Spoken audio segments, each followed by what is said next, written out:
Muy buenos días a todos y bienvenidos a este desayuno que tenemos la satisfacción de contar con María Dolores Dancausa. Es muy probable que a algunos les extrañe que sea yo el que presente a una brillante financiera como María Dolores Dancausa, sobre todo teniendo en cuenta que nuestras trayectorias profesionales son tan distintas, pero algo compartimos. Compartimos patronato en la Fundación CEDE, compartimos patronato en la Fundación Creciendo, donde Bankinter tiene un protagonismo espectacular. Los dos somos de Burgos, castellanos, y eso también une. Además, los dos hemos estado participando en actividades que nuestros amigos burgaleses nos solicitaban para ayudarles en algunas iniciativas. María Dolores se licenció en Derecho en el Colegio Universitario San Pablo CEU, que pertenece a una asociación a la cual pertenece el Colegio Mayor Pío XII, que es donde yo residía mientras hacía la carrera. Y esa asociación, que nos incluye a ambos, era una asociación con unos principios muy sólidos, muy sociales y que estoy seguro que a ambos nos han impactado. Después de licenciarse en Derecho, pues María Dolores realiza un Advanced Management Program en la Escuela de Negocios INSEAD en Fontainebleau y ha hecho diversos programas de dirección en la Harvard Business School. Todo su desarrollo profesional ha tenido lugar en el sector financiero, primero en el Banco Exterior y luego en Bankinter. Cuando en 1994 se crea Línea Directa Aseguradora, María Dolores se incorpora como secretaria general y secretaria de su consejo, hasta el 2008, que es nombrada consejera delegada de esta compañía. En 2 años asciende a consejera delegada de Bankinter del grupo y mientras es consejera delegada de Bankinter continúa siendo consejera delegada de Línea Directa Aseguradora hasta que esta compañía sale a bolsa en el año 2021. Y durante esta etapa, además, era presidenta de varias compañías del grupo como son EvoBanco, Bankinter Consumer Finance, Bancar, Bankinter Global Services. Estuvo 13 años y medio con esta responsabilidad ejecutiva y en marzo del 2024 deja la responsabilidad ejecutiva y pasa a ser presidenta del Consejo de Administración de Bankinter. Además, María Dolores es consejera externa independiente de Acciona y presidenta de su Comisión de Nombramientos y Retribuciones desde el año 2021. Y desde el año 2024 es consejera externa independiente de Puig Sociedad Anónima y miembro de su comisión de auditoría. Y además María Dolores ha sido desde el 2013 hasta el 2018 consejera externa independiente de la firma británica Esure Insurance Limited, que es una de las compañías aseguradoras más importantes del Reino Unido. Podíamos hablar mucho más sobre la historia y la biografía de María Dolores, que es muy rica, pero creo que lo importante es el diálogo que va a mantener conducido por Pau Herrera, secretario del patronato de la Fundación CEDE. Si alguno desea realizar alguna pregunta, lo puede hacer a través de los formularios que hay encima de la mesa.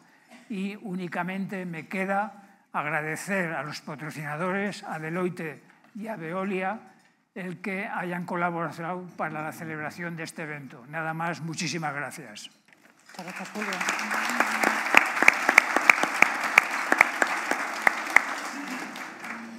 Muchas gracias, Julio. Gracias por acompañarnos. Gracias, María Dolores, por acompañarnos. No sé si habría que quitar el atril, ¿no? A lo mejor el atril, porque, ahora lo quitarán, sí. ahora nos quitarán el atril, sí. Y gracias a todos, gracias a los patrocinadores, gracias a Deloitte, gracias a Héctor Flores que nos acompañan varios patronos también de nuestro patronato y del Senado, como José Luis Bonet. Hoy y has tenido récord de asistencia en lo que es no solamente presencial, sino sabéis también que se retransmite por streaming a los directivos de la Fundación Conexión España, con lo cual hay más de 100 personas que estaban apuntadas esta mañana y me dicen que están entrando más gente por streaming, con lo cual, bueno, pues muchísimas gracias por acompañarnos y gracias por compartir en un tema sugerente que hemos escogido, que son reflexiones de una vida directiva, ¿no? 20 años liderando. Como comentaba Julio, empiezas hace más de 20 años en el sector financiero, eres una de las personas más destacadas del panorama bancario español. Inicias tu carrera en Bankinter, pero en el 95, hace 30 años, te incorporas a Línea Directa Aseguradora, ¿no? En un reto diferente. En todos los que tenemos una edad recordamos el teléfono de Línea Directa y rompes, fuisteis visionarios en aquel momento, ¿no? En romper lo que era el modelo de intermediación. ¿Cómo surgió esta idea? Muy bien, bueno, en primer lugar, muchas gracias, Pau, y muchas gracias, Cede, y sobre todo muchas gracias a todos ustedes por acompañarme. Bueno, los desayunos suelen ser a las 9, pero eso exige un madrugón, que es un aprecio que lo hayan hecho para estar aquí con nosotros, ¿no? Bueno, empezando por un poco lo que ha sido mi historia, que Julio ha contado bien. Yo no empecé trabajando en el sector financiero, empecé trabajando en el mundo del derecho. Vengo de una familia de abogados. Mi padre, mi abuelo, mis abuelos, la mitad de mis hermanos eran todos abogados y de alguna manera pues los temas como la justicia y el derecho eran habituales en mi casa y todos los hermanos lo vivíamos con pasión. Por lo tanto, yo me pasé 2 años empezando a trabajar en los juzgados de la Plaza de Castilla y ahí aprendí muchísimo porque bueno, aprendes la esencia del derecho, aprendes también lo que es la vida misma, ¿no? Porque en un juzgado lo que se ve es lo mejor y lo peor de la condición humana, ¿no? Y esa etapa fue muy interesante. Pronto surgió una oportunidad en el Banco Exterior de España, en la asesoría jurídica, y inmediatamente paso a Bankinter, ¿no? Yo siempre he dicho que he tenido la suerte de trabajar en empresas innovadoras, en empresas modernas, que a mí se me han dado desde el principio pues, unas oportunidades muy interesantes, ¿no? Empecé primero en Bankinter en la asesoría jurídica, llevaba todo el área procesal, y bueno, pues fue una época en la que era una joven abogado que llegas allí. Y la verdad es que Bankinter en aquella época era un banco ya muy moderno. Aquí hay alguna persona, Blanca Montero, que también éramos compañeras en aquella época y podrá corroborar lo que yo digo. Ya utilizamos la tecnología para actuar con nuestros clientes. Ahí pues participamos ambas, de hecho, en proyectos interesantes, pero realmente lo que aprendí en aquella época del banco fue la importancia del liderazgo, la importancia de la estrategia, la importancia de tener una dirección clara y firme para hacer que los demás te sigan, ¿no? Y entonces, precisamente por ser Bankinter, un banco muy innovador, pronto me encontré formando parte y ahí llego a Línea Directa, de una compañía de seguros, porque el Royal Bank of Scotland, que era un banco británico, más bien un banco escocés, estaba buscando un socio en España para poner en marcha un modelo de negocio que era montar una compañía de seguros generales, pero hasta entonces los seguros, claro, es que estamos hablando de la prehistoria, se contrataban a través de agentes, brokers y oficinas y nosotros decidimos hacerlo a través de voz y hilo telefónico, es decir, una compañía de seguros de teléfonos que vendiera fundamentalmente seguros del ramo del automóvil. Y bueno, iniciamos el proyecto, éramos 7 personas del banco, más los ingleses que por supuesto nos ayudaron muchísimo porque eran los que tenían el know-how.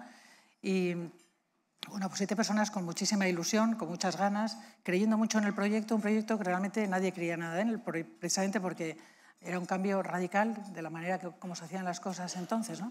Pero la verdad es que desde pronto vimos que aquello pitaba, ¿no? Y que tenía pinta de que los clientes estaban respondiendo. Entonces, bueno, yo siempre he dicho que participar en el nacimiento y desarrollo de una empresa desde su concepción hasta verla ocupar los puestos de responsabilidad que ahora Línea Directa ocupa, pues es algo muy excepcional, ¿no? En la vida de un directivo. Otra cosa es el mundo del empresario, ¿no?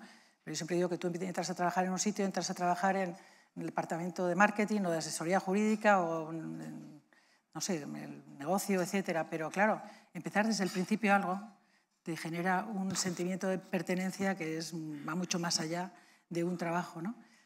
Y si además desde esa oportunidad que tienes, pues también tienes otra oportunidad que es la de liderar la transformación de un sector que estaba anclado en unas estructuras claramente mejorables, pues claro, la oportunidad es mucho mayor también, porque verdaderamente nosotros, el modelo de negocio no solamente cambiaba los mecanismos de distribución, también hacíamos el uso de la tecnología porque podíamos cambiar los precios de los riesgos prácticamente a diario. Es que en esa época se cambiaba una vez al año, había las tarifas de los libros de los agentes, que algunos lo recordarán.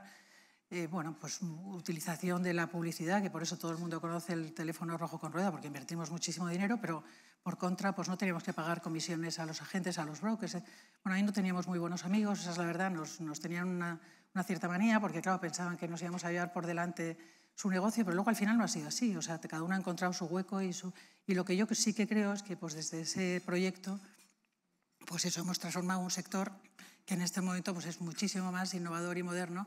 Y bueno, para mí pues fue una experiencia profesional, como se pueden imaginar, impresionante, ¿no? Que me formó una barbaridad y luego he tenido también la suerte de participar y verla salir a bolsa en abril del año 2021, lo cual todavía te hace mucho más ilusión. Bueno, y ahí tengo que decir que tenía un poco el corazón partido, ¿no? Porque por un lado yo estaba consejera delegada del banco y bueno, Línea Directa nos aportaba a las cuentas unos ingresos y un beneficio interesante, y por otro lado era como parte de lo que podía ser mi hijo, ¿no?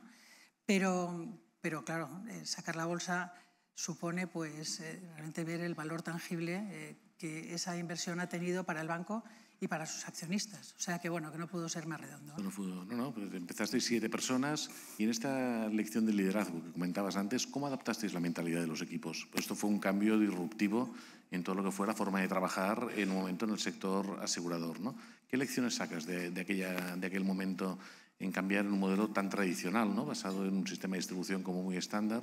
¿Qué lecciones? Bueno, pues yo creo que, a ver, lo más importante es que éramos pocas, que luego fuimos, por supuesto, se fue contratando a más gente.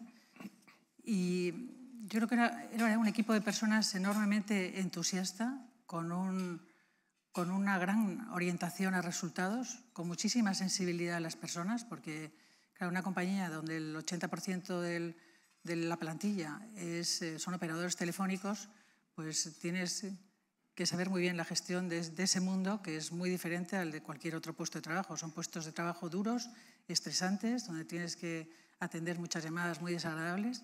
Y realmente, bueno, pues estamos muy volcados en la gente. Yo creo que ese equipo muy orientado a resultados, con esa sensibilidad a las personas, y luego, por otro lado, que además desde el primer momento supieron entender que el éxito de la compañía pasaba por dar unos precios muy baratos, pero con una gran calidad de servicio. Es decir, nosotros no queríamos ser una low cost al uso, sino que, y eso, bueno, pues ahí está un poco el éxito de lo que ha sido Línea Directa, ¿no? En el 2010 te incorporas como consejera delegada de Bankinter, incorporas al banco en un momento donde estaba toda la crisis financiera de la banca, 2011, la intervención de Bankia, etc. ¿Cómo lo hiciste para convertir Bankinter en un referente? No eran momentos fáciles para la banca, momento de transformación. ¿Cuáles fueron los primeros pasos? Bueno, así fue. O sea, en octubre del año 2010, bueno, me llamaron del Consejo de Administración para proponerme que fuera la consejera delegada de Bankinter, con el mandato de iniciar una nueva etapa de crecimiento, ¿no? Y bueno, esto para mí era un salto de gigante, ¿no? Y un reto que verdaderamente, pues, en fin, en ese momento lo veía enorme, porque además yo estaba, bueno, no llevaba todavía 3 años como consejera delegada de Línea Directa, y yo me encontraba feliz en una compañía que había contribuido a nacer y a desarrollarse, en un sector como era la industria aseguradora, donde me manejaba con soltura, con un equipo humano que ya éramos pues, casi 1.500 personas en Línea Directa que me seguía, con la que tenía unas relaciones fantásticas, porque además conocía a todos, porque yo veía a todo el mundo que entraba y que salía, o sea, todas las políticas de recursos humanos y gestión de personas fueron muy importantes y a mí me enseñaron muchísimo en la vida, ¿no? Y por tanto, pues claro, me llaman para llegar a Bankinter y me quedé pues al principio bastante sorprendida, ¿no? Porque yo pensaba que tenía cuerda para rato en Línea Directa. En ese momento ya Línea Directa era 100%, porque lo que se me olvidó decir es que fuimos 50%, una compañía inglesa, 50% Bankinter hasta el año 2009, que fue el año en el que el Royal Bank of Scotland quebró y entonces Bankinter compró el 50% que no le pertenecía. Bueno, por supuesto, no me planteé decir que no, porque yo creo que en la vida estas cosas no puedes decir que no. Todo lo que había aprendido, pues eso sí, en INSEAD y en estos sitios no te sirve para aplicar, no tienes que tal, de la cabeza fría, hablar en tus condiciones. Bueno, no hice nada, dije que sí sobre la marcha. Y había 2 razones fundamentales, ¿no? La primera de ellas era pues, un sentido de lealtad sí, un sentido de lealtad, la verdad, hacia las personas que habían confiado en mí en el pasado, fundamentalmente pues, Jaime Botín y Alfonso Botín, yo lo digo porque fue así, ¿no? Que fueron quienes me llamaron para pedírmelo. Y por otro lado, yo pensé que tenía que estar allí, ellos me habían tenido confianza en mí en el pasado y creí que tenía que estar allí donde ellos creían que yo podía contribuir más, ¿no? Pero también confieso que había como otra razón adicional, ¿no? Que es esa razón de lo que llamamos las metas trascendentes, ¿no? Algo más que va más allá del poder, del dinero y la gloria, ¿no? Y yo esa meta la encontraba en la contribución que pensé que desde Bankinter podíamos hacer para devolver la confianza al sector financiero español, que estaba entonces muy vilipendiado y que lo sigue estando, o sea que ahí no tuve ningún éxito, ¿no? Pero sí que creí que, bueno, pues que el banco por sus características era algo diferente y que nosotros podíamos jugar un papel más allá de lo que podía ser nuestra dimensión como banco, ¿no? Y bueno, pues allá que me fui. La verdad es que los comienzos no fueron muy fáciles porque, como es natural, el equipo de dirección tampoco me recibió con mucho entusiasmo. Salía una persona muy querida, muy válida, y en ese momento, y bueno, pues llegaba yo, que a mí me recordaban como de la filial, que además estaba como en seguros, ¿no? Que bueno, en el mundo de la banca lo de los seguros es como de segundo orden, que es una gran equivocación, porque el mundo asegurador es enormemente interesante. Y luego encima mujer, no por el sentido de mujer, que yo no soy muy feminista en estas cosas, pero la suma de las tres era, ¿pero qué hace esta mujer aquí de consejera delegada, ¿no? La verdad. Y bueno, pues yo creo que esos tiempos, hasta que, bueno, me gané la confianza de todos ellos, pues no fueron sencillos, ¿no? Pero yo creo que a mí me ayudó el afrontarlo con mucha valentía, con mucha energía. Una energía que te da cuando te dan una responsabilidad de ese calibre, ¿no? Entonces, bueno, lo primero que hice fue reunirles a todos y poner muy claro cuáles eran mis principios de operación. Yo ya no era la persona de la asesoría jurídica que habían dejado 13 años atrás, sino que, claro, mi formación ya no tenía nada que ver en ninguno de los sentidos, ¿no? Y luego, también, por otro lado, pues tenía que hacer suyo a ese equipo, tenía que hacer suyas sus cuentas de resultados, tenía que hacer suyas sus ideas y sus iniciativas y, bueno, y contar con ellos. Aunque luego, por supuesto, pues fui cambiando a lo que era mi equipo directivo, ¿no? Visión, la persona que te nombró, ¿no? Intuición, tú que lo aceptaste el reto y, como dice siempre, y no revelo ningún secreto, en el patronato de CEDE, nuestro presidente Isidro Fainé, pues tú eres una de las grandes referentes del sector bancario, ¿no? Llegas en este momento, como dices, te encuentras con un equipo que te recibe a la espera de que viene la de la filial, ¿no? ¿Cuáles son los primeros pasos que das? Bueno. ¿Cómo consigues en aquel momento Bankia, integración de cajas? Nos acordamos, era un momento convulso. Bueno, fue duro, sí. Fue duro porque... Fue muy duro. ¿Cuáles fueron los primeros pasos y qué lecciones sacamos? Por poner en contexto, como ya han pasado años, efectivamente, pues claro, llegas allí y te encuentras, bueno, pues era, yo creo que el peor momento por lo menos del siglo pasado, de la banca, de la economía y de los mercados, ¿no? En ese entorno, quiero recordar que el ratio de morosidad del sector estaba alrededor del 12%, ¿no? Y bueno, al poquito de llegar, pues ya me encontré que, o sea, la desaparición de bancos centenarios, la fusión de entidades que hasta entonces parecían solventes, bueno, todo el follón de las cajas de ahorros, asistía a planes de recapitalización, test de estrés, creación del Banco Central Europeo, regulación, más regulación, más regulación, en fin, todo esto que nos ha venido desde entonces, ¿no? Entonces, bueno, yo lo primero que me propuse, yo venía de una compañía en crecimiento y a mí lo que se me da bien es el crecimiento y además orgánico. Entonces, bueno, se me dio bien y tuve mucha suerte y mucho apoyo, cuidado. Pero entonces, bueno, pues decidí que el propósito inicial fue invertir la tendencia de los resultados, pues a través de ir ganando más dinero volcada en una captación de negocios, sobre todo en aquellos segmentos de negocio y de clientes donde la propuesta de valor de Bankinter era más reconocida, que era el mundo de pues mesobanca privada, medias altas, rentas medias altas, el mundo de empresas, porque nosotros hemos sido un banco industrial en nuestros orígenes, con lo cual todavía somos reconocidos por las empresas. Hice una reducción de costes absolutamente impresionante. Me acuerdo que me pasé los primeros años que los sindicatos los tenía todo el día en la puerta de Bankinter, dan causa, váyase. Y bueno, pero es que era lo que tocó hacer, precisamente por hacerlo al principio, porque es verdad que el banco decían que era un banco muy cabezón, en el sentido que los servicios centrales eran muy grandes y la red, sin embargo, era más pequeña. Y hubo que hacer una reducción, pero claro, yo la hice al principio de llegar, mucho antes de que la hicieran el resto de los bancos. Entonces, bueno, luego, por supuesto, también tuve que cambiar la estructura de balance del banco, que estaba mucho más volcada en la financiación en los mercados mayoristas en favor de los recursos de clientes, ¿no? Y bueno, todos estos cambios que muy centrados en resultados, yo creo que el hecho de que no participáramos en la reestructuración bancaria que tuvo lugar hizo que nosotros estuviéramos muy centrados en lo que teníamos que hacer. el equipo claramente en un momento dado, más bien pronto que tarde, se dio cuenta que esa era la solución del banco. El banco tiene una característica muy importante, es que la gente está muy comprometida, no con las personas, sino con la propia esencia del banco. Es un banco de un primer accionista y todo eso se nota mucho, ¿no? Y bueno, las cosas salieron bien y la verdad es que yo creo que, bueno, pues que Bankinter fue la entidad más, que salió más fortalecida de esa crisis, ¿no? Una historia de éxito, ¿no? O sea, yo creo que es un banco además que cuida muchísimo al cliente, los clientes están muy contentos.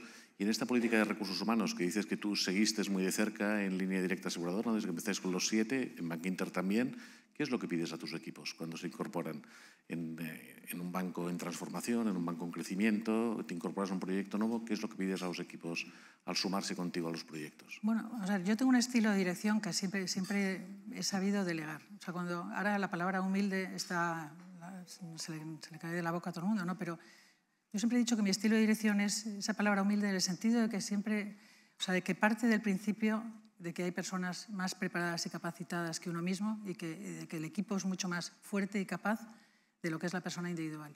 Y por tanto, mi estilo de dirección siempre está basado en la delegación, y está basado en la delegación porque hay confianza.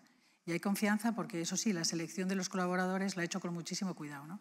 Y con unos criterios en los que la integridad, los conocimientos, las experiencias adquiridas y sobre todo la habilidad de jugar en equipo son características esenciales por las cuales los elijo, ¿no?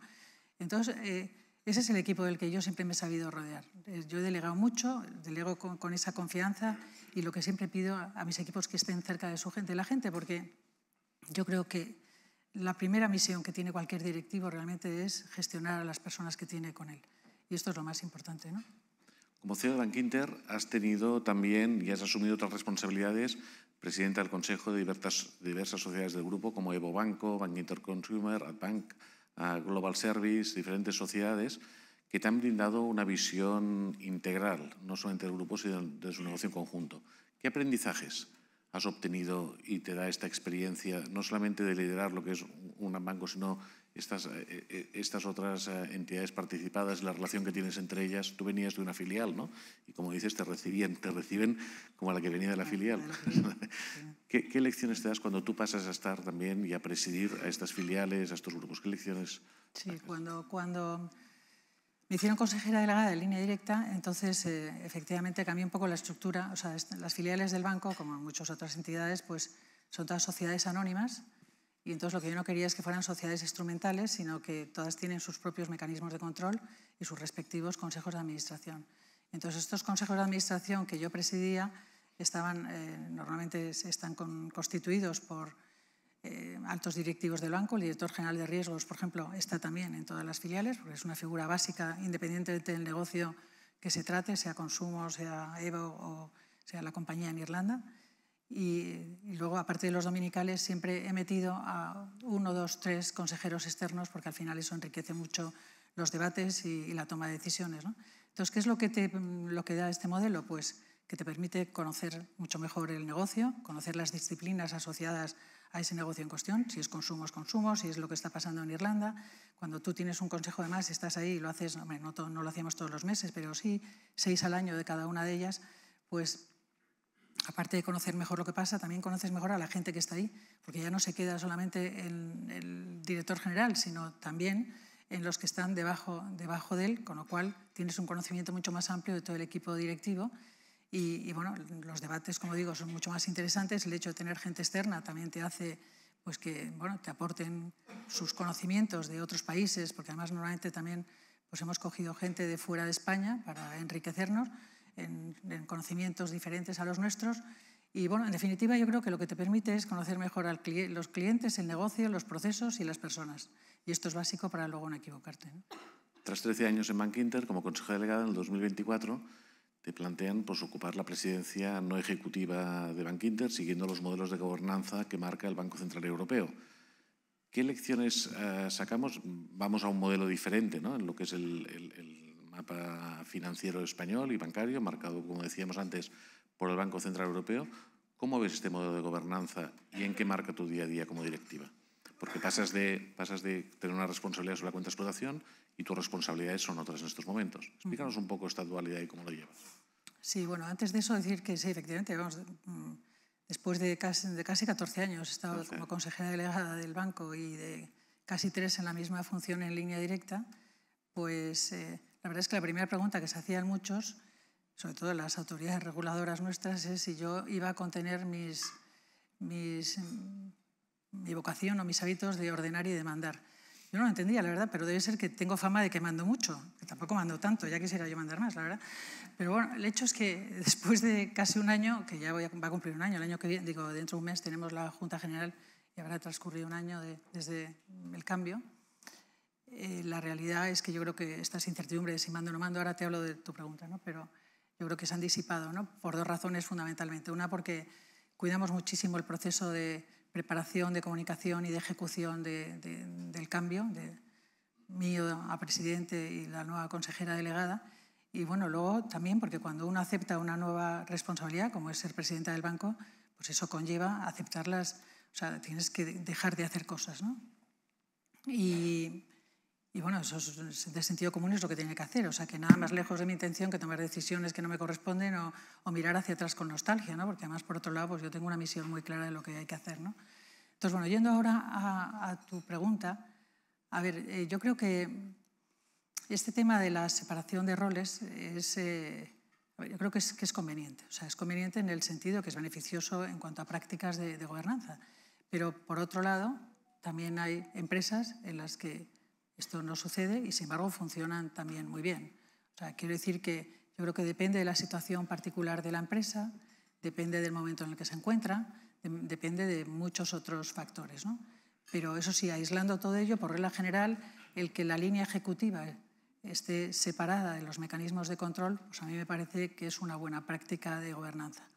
Pero, como digo, hay empresas en las que, además yo estoy participando en alguna de ellas, donde la figura del presidente y del consejero delegado es la misma y funcionan espectacularmente bien.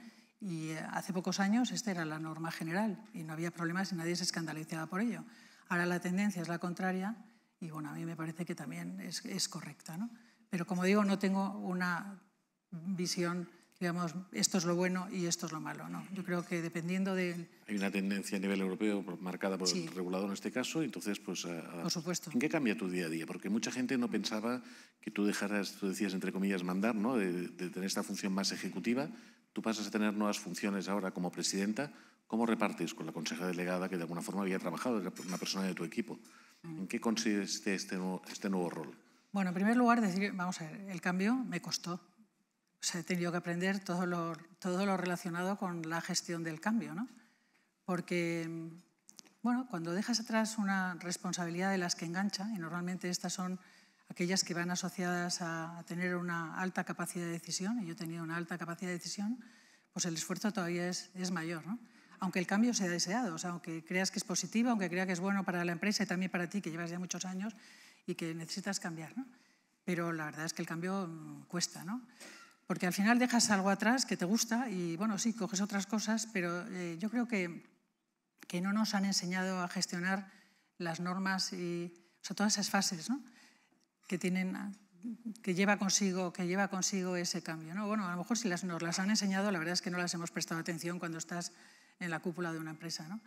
Luego hay otra cosa que digo también, y es que o sea, al final tú tienes muy racionalizado el cambio. Yo sabía perfectamente que esto iba a pasar, etcétera, pero siempre digo, y se lo digo ahora que hemos hecho cambios también en el primer nivel del banco, que una cosa es la razón y otra cosa es el corazón. Y la razón tú la controlas y sabes que viene, que es bueno, tal. Pero el corazón va por otro lado. Claro, cuando de repente, de un día para otro, te encuentras en otro sitio, en otro despacho. En mi caso me han puesto en un palacete que parezco la reina Isabel II, que se cae ahí, cuando estaba en el edificio moderno de Moneo, donde ya el banco, y además es lo que tiene que ser, sigue su vida, sigue su curso, pero tú ya no formas parte de él. Y has estado hace 4 días mandando y mandando mucho. Bueno, pues todo esto es un pequeño shock. Entonces, esa parte emocional, la verdad, a mí me costó, sí me costó. Bueno, pero dicho lo cual, pasé unos meses un tanto desorientada diciendo, ¿ahora qué hago con mi vida? Pero ahora, sin embargo, tengo que decir que estoy encantada. Estoy encantada porque tengo una misión clara, un propósito claro. Me he metido muchísimo en los temas del Consejo.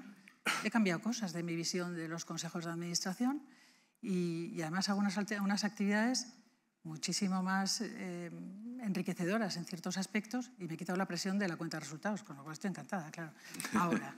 Pero al principio pues no fue tan fácil. Muy bien. Esa es la verdad. La diferencia entre la razón y el corazón. Me ha gustado mucho esta lección que nos das hoy. Desde fuera de la banca, en el 2024 pasas a formar parte de una serie de consejos. O sea, tu experiencia, tu trayectoria sirve para que muchas compañías te llamen y que quieran que estés con ellos como consejera independiente y muy particularmente en compañías familiares, Acciona, Puig. O sea, te estás especializando quizás como consejera en este tipo de compañías.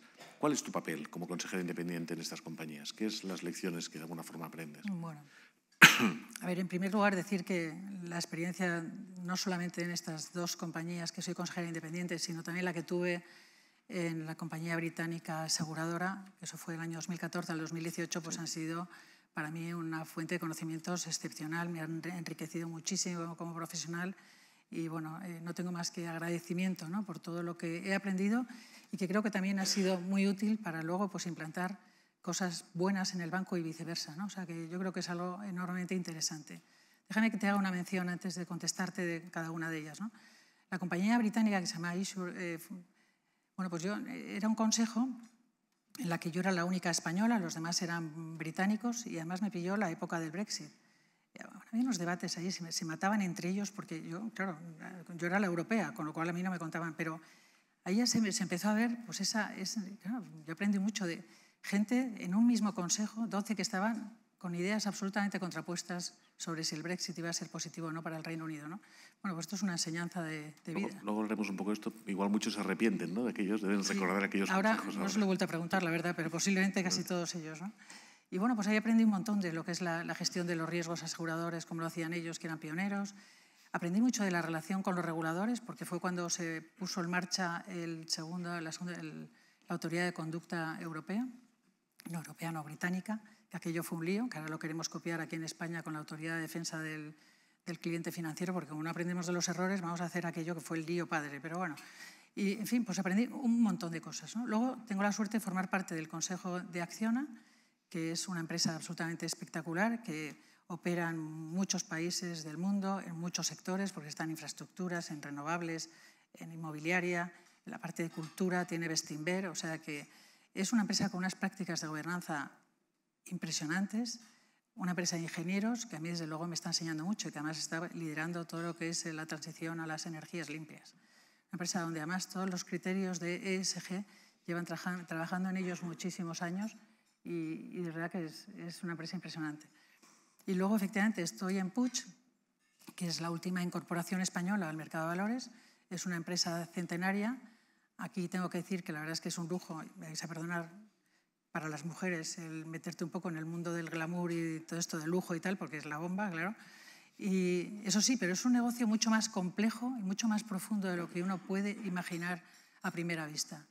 Es una compañía centenaria, como yo creo que sabéis casi todos vosotros, y también ha estado funcionando, es una compañía familiar, pero funcionando como si estuviera en bolsa desde hace muchísimos años, desde que estaba ya el padre del actual presidente, y bueno, desde luego pues también todo lo que es una compañía muy internacional, el consejo es absolutamente internacional y también pues estoy aprendiendo mucho, ¿no?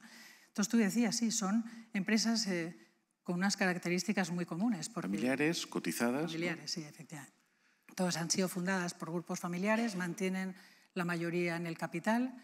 Las tres están muy volcadas, estoy hablando de Puig, Acciona y Bankinter, ¿no? O sea, quiero decir, no de la británica. Todas ellas pues, se mantienen con el foco en la creación de valor en el largo plazo, manteniendo la independencia y tienen una visión muy clara de lo que quieren conseguir en el futuro. O sea, que eso les da pues, unas peculiaridades diferentes y yo creo que un valor de marca enorme, ¿no? Y bueno, vamos a ver, yo siempre he dicho, y eso lo decía con respecto a Bankinter, pero ahora que estoy en las otras dos también lo veo, porque siempre en el banco, y además yo creo que lo he dicho en muchas conferencias, que uno de los secretos del éxito de Bankinter tiene mucho que ver con esa cita de la España agrícola, esa, cuando no existía ni el tractor ni la mecanización, o sea, que decían que el ojo del amo engorda al caballo, ¿no? Porque mantener un accionista de referencia supone un rigor en la rendición de cuentas que va mucho más allá de lo habitual. Y, por supuesto, las cuentas se rinden con rigor ante los accionistas, en la Junta General.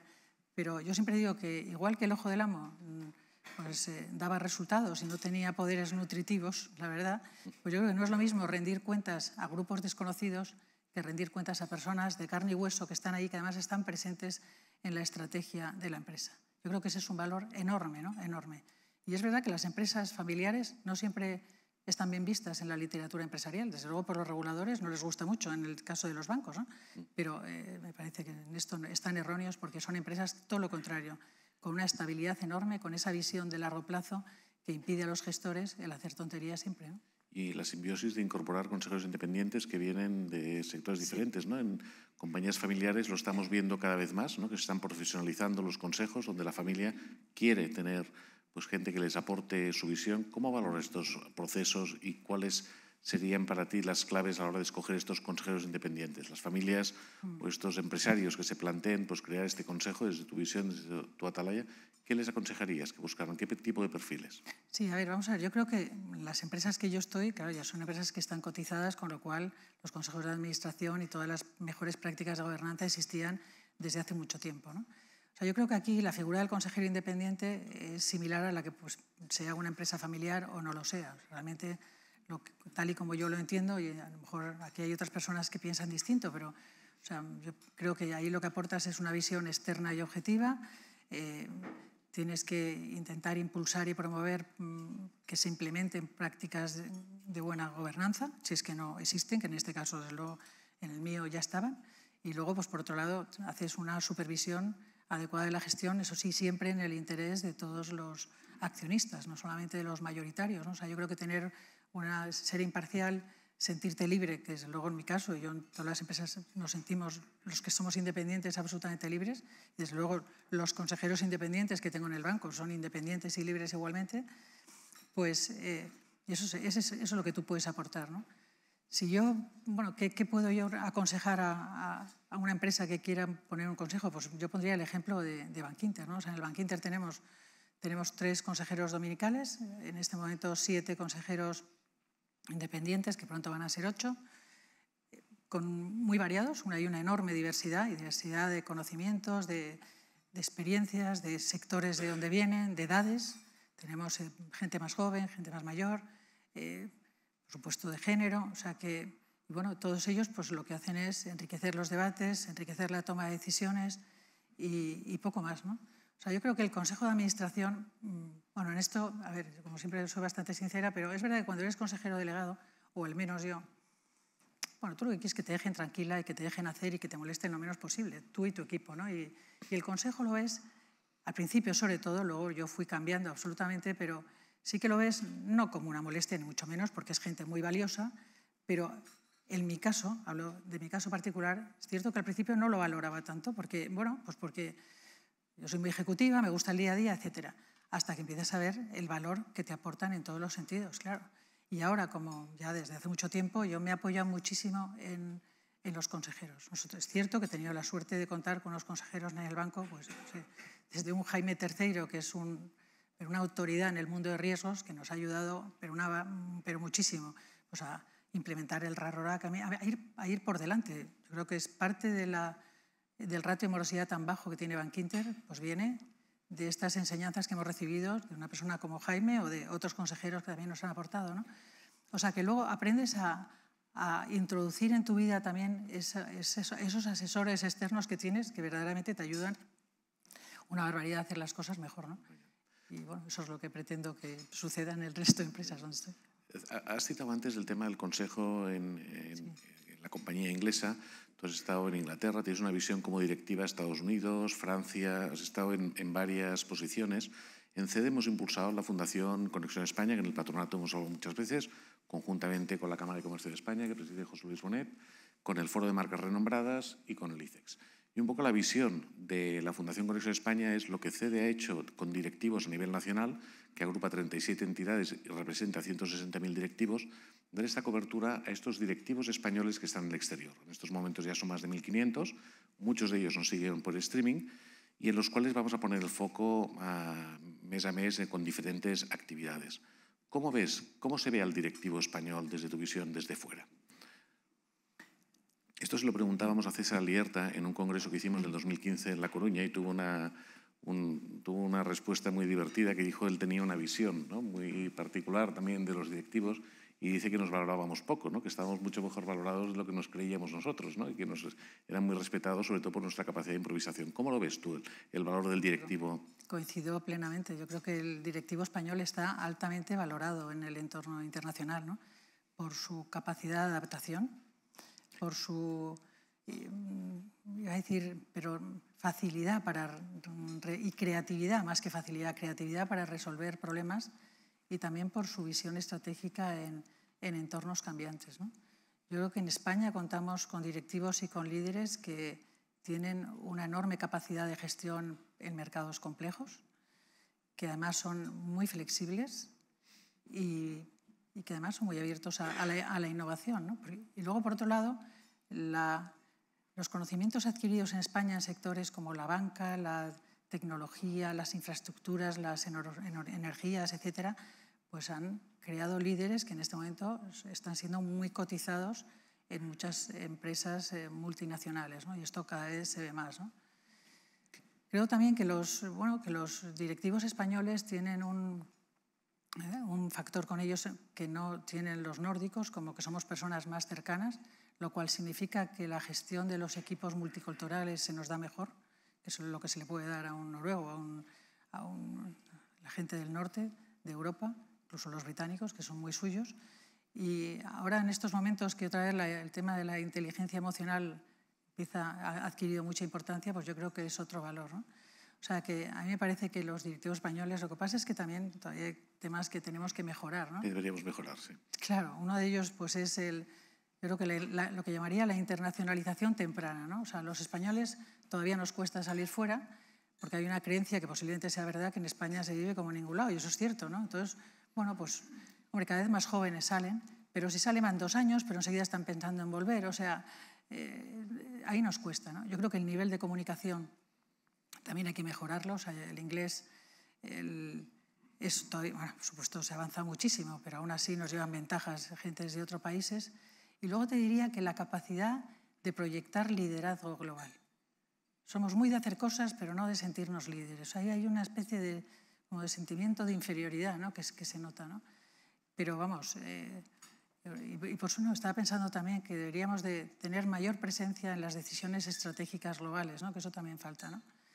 Pero bueno, no, quería terminar diciendo que programas como el que estáis haciendo en CD de Conexión España yo creo que son muy necesarios para seguir impulsando el talento y al directivo español, porque yo creo que las empresas españolas, yo soy una enorme defensora, creo que lo mejor que a mí me ha enseñado Bankinter es el haberme movido por todos los lugares de España y ver esas empresas impresionantes que tenemos, pero no las grandes, no Inditex, no Ferrovial, que por supuestísimo esas son maravillosas, sino empresas medianas, pequeñas, de gente que exporta, que sin saber casi inglés, que se ha ido a China, en fin, hay por todos los lados, en todos los lugares de España. Entonces yo creo que el empresariado español es buenísimo y que, bueno, eso se traslada en el directivo, ¿no? Pasemos de la inteligencia emocional a la inteligencia artificial, un tema que es recurrente y que se habla en todos los foros de directivos.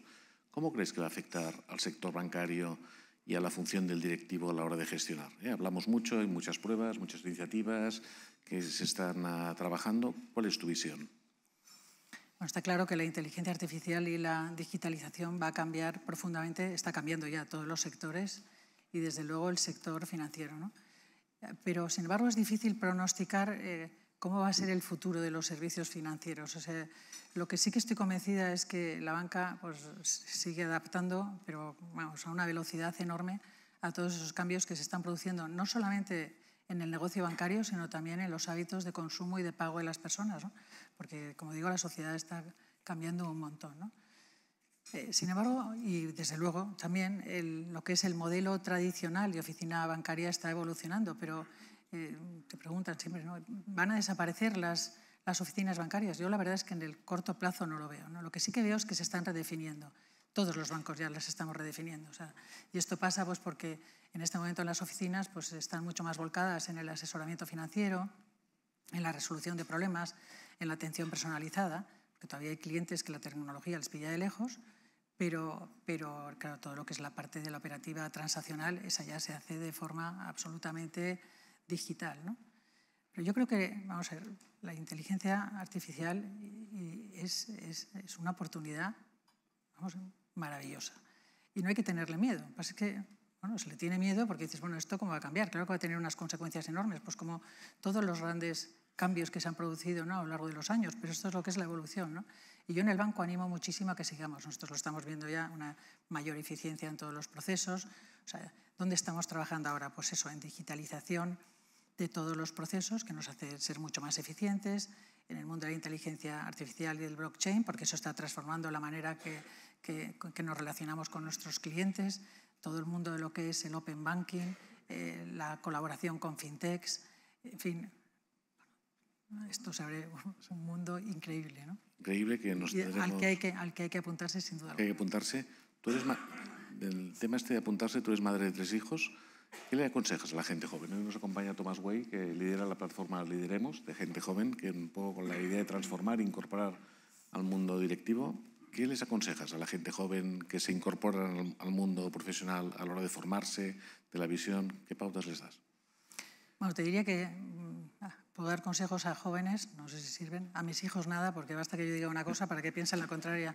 O sea, que he aprendido un poco tarde que lo mejor es decirles que sí y que ellos sigan su camino, porque si no, no te llevas más que disgustos. Pero bueno, dicho esto, no, yo siempre digo lo mismo, que hay que prepararse, que hay que conformar unas competencias y una formación muy sólida y que luego tienen que buscar un proyecto y un entorno donde se valoren esas competencias, ¿no? Esa ilusión y ese compromiso que uno tiene cuando termina la carrera y quieres iniciar tu vida laboral, ¿no? Porque al final uno se da cuenta que, bueno, para una empresa pues da igual que tú no encajes en ella, ¿no? Pero para la persona es demasiado importante que no falles en ese engranaje, ¿no? Y hay que saber que las oportunidades pues no pasan llamando a la puerta, que hay que ser proactivo, inconformista y tener un punto de tenacidad para conseguir aquello que realmente te permita alcanzar tus metas, ¿no? O sea, al final, y luego yo creo que en la vida también es importante tener suerte, ¿no? Yo siempre digo que hay que tener suerte, o sea, que se te tienen que presentar oportunidades y saber aprovecharlas. En mi caso, si mis méritos han sido mi dedicación al trabajo, la energía y pasión que pongo en las cosas que hago, la verdad es que también he tenido la suerte de saber ver las oportunidades que se me han presentado. Pues no, posiblemente seguiría de abogado en los juzgados o bueno, a lo mejor estaría ahora, pues bueno, no voy a decir barbaridades relacionadas con la justicia, pero vamos, que dicho lo cual, que supe ver esas oportunidades, ¿no? Y por eso siempre digo que la mejor definición de suerte es aquella que dice que es cuando preparación y oportunidades se juntan, ¿no? Lo que significa que cuanto más preparado estás, pues más oportunidades te surgen, ¿no? Y luego ya a los jóvenes también les digo que hay otras cosas igualmente importantes. Una de ellas es ejercitarse en las artes escénicas, porque al final en la vida te das cuenta, tanto en la vida profesional como en la personal, que lo llamemos como lo llamemos, pero al final siempre estamos vendiendo algo. Y a mí me parece que ahí el mundo anglosajón nos lleva mucha ventaja, o sea, su capacidad de hablar en público, su capacidad de debatir, de marcar los ritmos, las pausas, eso es algo absolutamente envidiable, ¿no? Por eso creo que, bueno, pues ejercitarse en el mundo de las ventas y de la comunicación es enormemente útil. Creo también que en este país se han menospreciado las artes y los oficios y, sin embargo, son un complemento fantástico a cualquier educación. Y, por último, bueno, yo soy una obsesionada con el deporte y lo de mens sana in corpore sano creo que es absolutamente fundamental y, sobre todo, también para los jóvenes y no tan jóvenes, da igual, porque eso te supone oxigenación de ideas, de la mente, del espíritu, de la imaginación, y en el cansancio físico encuentras al final la energía mental pues, para continuar en el día a día, ¿no? O sea que... Tú eres un ejemplo, como citabas, empiezas como abogada, ¿no? Como derecho, pero luego haces una evolución en la carrera profesional, donde acabas en otros derroteros, ¿no?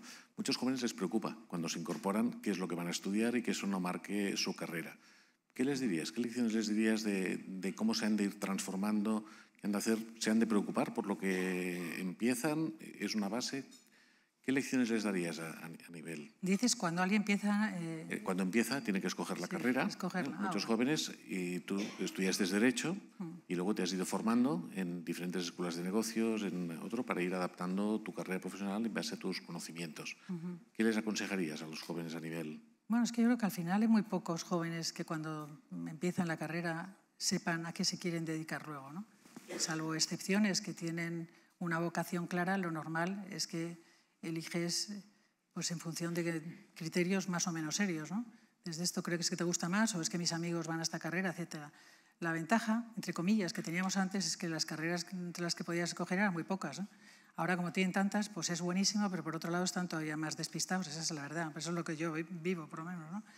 Entonces, claro, saber qué quieres hacer pues es difícil en general. Y yo creo que hay que empezar y bueno, se va haciendo camino al andar, porque la vida te sorprende siempre, ¿no? Yo nunca pensé ni tenía intención de trabajar desde luego en banca, lo último que pensaba, ¿no? Pero y mira dónde he acabado. O sea que, bueno, pues vas, yo creo que lo importante en una empresa es que esa empresa sea una empresa donde haya un entorno positivo, donde se te permita aprender. Yo creo que los jóvenes ahora lo que demandan sobre todo es aprender, que se les dedique tiempo y que puedan crecer profesionalmente. Yo creo que eso es fundamental. Una empresa, eso, donde te den oportunidades, donde se valoren tus capacidades, porque claro, los jóvenes de hoy están enormemente preparados y tienen un grado de exigencia mucho mayor del que teníamos por lo menos cuando yo empecé. Son mucho más demandantes, pero por otro lado también entregan mucho más, ¿no? Y yo creo que es fundamental para las empresas el procurar que encuentren ese entorno de aprendizaje, de formación continua, porque por otro lado, bueno, yo siempre digo que el atributo más valioso para cualquier organización del siglo XXI es el atributo de la capacidad de disposición y de reacción ante los cambios, ¿no? Y buscamos profesionales y directivos que estén abiertos al cambio, etcétera, pero eso, en contrapartida, requiere que les demos formación continua. Tú no puedes pedirles que cambien y que se reciclen si no les estás ayudando a ello, ¿no? Entonces, a mí me parece que la inversión en formación que tenemos que dar en las empresas tiene que ser importante, que tiene que haber posibilidades de promoción y bueno, y luego ya, pues, dependiendo de cada una. Pero creo que para que un profesional, la gente joven, además, exige cercanía entre la plantilla y el equipo directivo, o sea, hay una serie de requerimientos que son importantes, ¿no? Tenemos varias preguntas de la gente que nos escucha, que lleva un rato escuchándote y dice, ¿y la conciliación familiar? ¿Cómo has conseguido tener 3 hijos, avanzar con toda la carrera que has tenido? ¿Qué claves les podrías dar? ¿Qué lecciones o consejos? Bueno, lecciones ninguna, todo lo contrario. Si yo ahora fuera consejera delegada, luego vendría la directora de comunicación a reñirme, porque yo siempre digo que concilio fatal, claro. Pero bueno, ahora como ya no soy consejera delegada, digo lo que quiero. A ver, la conciliación, pues muy mal, porque cuando uno tiene un marido, como siempre le pongo el último, esta vez le pongo el primero, porque siempre dice que le pongo al final de todo. 3 hijos, unos padres o una madre a que dedicarse y una responsabilidad que te exige mucho tiempo, pues es que no tienes tiempo para dedicarle a cada cosa, con lo cual yo siempre digo que en la vida vas sorteando momentos, pasando por periodos mejores o peores. Hay periodos en los que claramente tu empresa te exige el 120, otras veces te exige el 80 y bueno, todo eso hay que saberlo gestionar. Pero yo conciliado no he sido ni muchísimo menos un buen ejemplo, ¿no? Porque creo que es complicado el serlo. Pero bueno, también por otro lado, pues yo creo que mis hijos han visto un ejemplo de trabajo, de esfuerzo y también hay valores que les transmites, ¿no? Pero bueno, yo creo que estas preguntas no se las hacéis a los hombres y nos las hacéis a las mujeres, que es horrible porque todas tenemos además ahí un sentido de culpabilidad de, caray, no le hemos dedicado el tiempo que teníamos, ¿no? No, pero es algo así. La hacemos, yo creo que el problema de conciliación lo tienen los hombres y las mujeres, ¿no? Al final es el tiempo de calidad que le dedicas cuando estás con tu familia, ¿no? No es más tiempo, sino el estar y poder seguir. Pero estoy de acuerdo. No, yo no estoy de acuerdo en el tema de la calidad. Eso es lo que nos hemos dicho siempre, pero no es cierto. Yo creo que a los hijos hay que dedicarles tiempo. Es fundamental. Lo de la calidad nos lo hemos dicho toda la vida para quitarnos, ¿sabes? Culpabilidades, pero la realidad es que yo creo que a los hijos hay que dedicarles tiempo. Posiblemente, bueno, las moviolas no sirven de nada, si tuviera que dar marcha atrás, posiblemente mi asignatura pendiente es haberles dedicado más. Uno de los temas que te digo, que te he preguntado porque había mucha gente en la sala que tenía la inquietud por conocer tu opinión. Mucha gente quiere conocer también de Bankinter. Es un banco muy centrado en lo que es en el ámbito nacional. A nivel internacional, pues ha estado participado, cotiza. ¿Cómo ves la expansión internacional? ¿Es un banco que va a mantener en Península Ibérica? ¿Va a crecer en el exterior? Bueno, nosotros actualmente operamos en 4 países de la Unión Europea. Estamos en España, estamos en Portugal, estamos en Irlanda y en Luxemburgo. Hasta el año 2012 éramos un banco doméstico y además presumíamos de ello. Montamos un banco en Luxemburgo en el año 2012, en el año 2016 compramos a Barclays el negocio minorista en Portugal y luego en Irlanda tenemos una compañía de consumo que ahora estamos convirtiendo en un banco, ¿no? Porque queremos captar depósitos y queremos hacer también más actividades más allá del consumo. La verdad es que nos va francamente bien.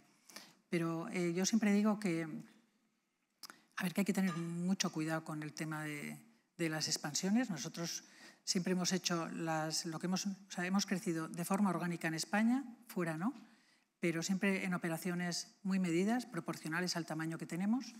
En países, además, que, claro, donde los bancos grandes, miro a Isabel, como el Banco Santander, pues Portugal es un banco pequeño, Irlanda es como la Comunidad de Madrid, o sea que posiblemente están menos interesados en ir. Pero, sin embargo, nosotros ahí estamos cogiendo una cuota de mercado de casi el 10% en el mundo del consumo, de las hipotecas. O sea, y nos está yendo fenomenal.